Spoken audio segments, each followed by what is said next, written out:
பிஸ்மில்லாஹ் ரஹ்மான் ரஹீம். கண்ணியமிக்க சகோதர சகோதரிகளே, அல்லாஹின் நல்லடியார்களே, அஸ்ஸலாமு அலைக்கும் வரஹ்மத்துல்லாஹி வபரகாத்துஹு. அல்ஹம்துலில்லா. அல்லாஹும்ம ஸல்லி அலா முஹம்மதின் வஅலா ஆலி முஹம்மதின் வபாரிக் வஸல்லிம். இன்னைக்கு நம்ம பார்த்தீங்கன்னா ஒரு சிறப்புக்குரிய ஒரு துவாவை தான் பார்க்க போறோம்.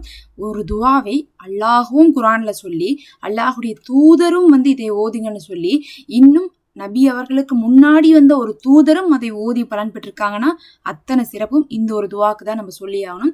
நம்ம எவ்வளவோ நேரங்கள்ல அல்லாஹுடைய உதவி வரமாட்டேங்குது, நமக்கு கஷ்டம் தீர மாட்டேங்குது, நம்ம எதிர்பார்க்கறது நடக்க மாட்டேங்குது, நல்லது நமக்கு நடக்கவே நடக்காதா, நம்ம எப்ப இதுல இருந்து வெளியே வருவோம் அப்படின்னு நம்ம நினைக்கிறோமே. உண்மையாலுமே அல்லாஹு குர்ஆன்ல வாக்களிச்சிட்டான். எப்படி வாக்களிச்சான்? இதை யார் ஓதுறாங்களோ அவர்களை யூனுஸை காப்பாற்றியதை போல நாம் காப்பாற்றுவோம் நல்லா சொல்லிட்டான்.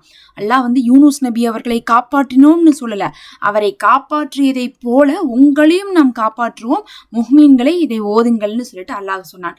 அதே தான் நபி ஸல்லல்லாஹு அலைஹி வஸல்லம் அவர்களும் சொன்னாங்க.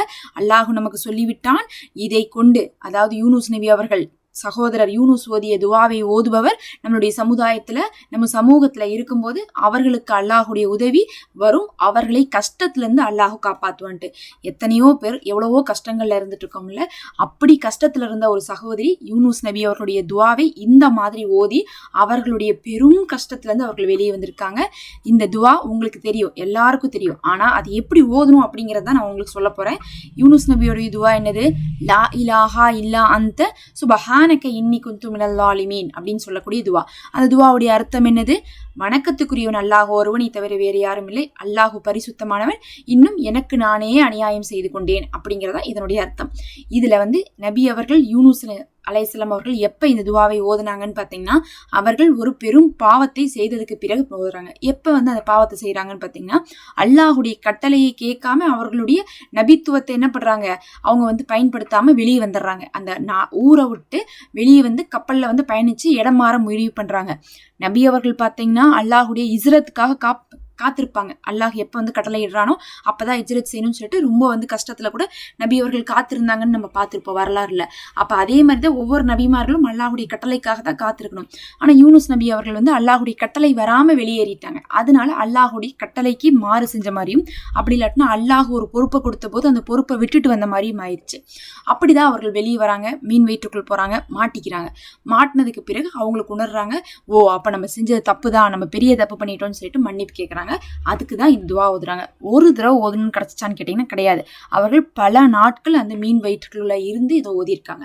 அதே போல நீங்களும் ஒரு சில விஷயங்கள்ல கஷ்டங்கள்ல இருக்கிறீங்கன்னா இந்த துவாவை கையில் எடுங்க. 1000 முறை நியத்து வைங்க. 1000 முறை நியத்து வச்சு, தொழுகை இருக்கோ தொழுகை இல்லையோ அதெல்லாம் முக்கியம் இல்லை, ஒழு இருந்தாலும் ஒழு இல்லாட்டினாலும் ஓதலாம். சில சொல்றாங்க இது ரொம்ப மகத்தான ஒரு துவாவா இருக்கு, இது ஒழு இல்லாதவங்க தொழுகை இல்லாதவங்க ஓதாதீங்கிறாங்க. அப்படியெல்லாம் நமக்கு சொல்லப்படல. துவா அனைத்தும் அல்லாஹ் இடத்துல நம்ம தொழுகை இல்லாத போதும் கேட்கக்கூடியதுதான். அதனால ஃபர்லான விஷயங்கள், அதாவது தொழுகை, நோன்பு, அந்த மாதிரியான விஷயங்கள் மட்டும் தான் தொழுகை இல்லாத போது நம்ம செய்யக்கூடாது. மற்றபடி துவாக்கள்லாம் குர்ஆன்லயே வந்திருந்தாலும் அது துவா கேட்கக்கூடிய நோக்கத்தோடும் அல்லாஹுவை நினைவுபடுத்தக்கூடிய நோக்கத்தோடும் அல்லாஹ் காட்டி கொடுத்தது, அதை நம்ம ஓதலாம். அந்த துவாவை 1000 முறை நியத்து வைத்து ஓதுங்க. இதன் மூலமாக அல்லாஹ் வாக்களிச்சிட்டான், குர்ஆன்லயே சொல்லிட்டான், இதை ஓதுறவங்கள நம்ம அவங்களுடைய கஷ்டத்திலிருந்து காப்பாத்துவோன்ட்டு. நபி அவர்களும் சொல்லிட்டாங்க. இதுக்கு மேல நம்ம இதுக்கு என்ன சொல்ல தேவையில்ல, இதுக்கு கேரண்டி கொடுக்கணும்னு அவசியமே இல்லை, எல்லாமே ஆல்ரெடி இருக்கு. அல்லாஹ் வாக்களித்ததையும் அல்லாஹுடைய ரசூல் வழிகாட்டினதுக்கும் மாறாக ஒன்று நடக்கிறதுக்கு வாய்ப்பே இல்லை. அதனால ஒரு 1000 முறை நியத்து வச்சு இந்த கஷ்டத்திலிருந்து என்னை வெளியே கொண்டு வா, நான் இந்த பிரச்சனையில இருக்கிறேன், எனக்கு இந்த கடனே அடைய மாட்டேங்குது, கடன் தொந்தரவு தாங்க முடியல, என் வருமானத்தை எப்படியாவது ஏத்தி கொடு, என் கடனை எப்படியாவது அடைச்சு கொடு, என்னுடைய ஆக்கிரமிப்பை எப்படியாவது உடைச்சு கொடுன்னு சொல்லிட்டு நீங்க அல்லாஹ் இடத்துல கேளுங்க. நிச்சயமா அந்த பிரச்சனையில இருந்து எதுவா இருந்தாலும் சரி நீங்க வெளியே வருவீங்க.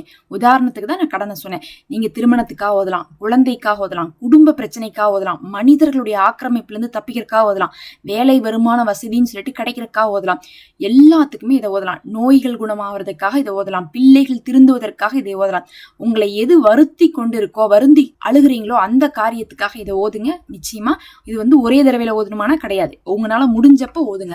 இப்ப நான் இன்னைக்கு நேத்து வச்சு ஆரம்பிக்கிறேன்னு வச்சுக்கோங்க, நான் பாட்டு எப்ப முடியுமோ அதுக்குள்ள ஒரு 10 நாளோ 5 நாளோ 7 நாளோ எத்தனை நாள் முடிஞ்சாலும் சரி அதுக்குள்ள 1000 முறை ஓதி முடிச்சிடணும். நீங்க கவுண்டர் மாதிரி வாங்கி வச்சு ஓத ஆரம்பிச்சீங்கன்னா கரெக்டா 1000 ஓதி முடிக்கிறதுக்கு உங்களுக்கு ஈஸியா இருக்கும். அப்படி நீங்க எந்த நேரம் வேணா பிரிச்சு ஓதி இதை முடிச்சுக்கலாம். ஆரம்பிச்சுக்கோங்க.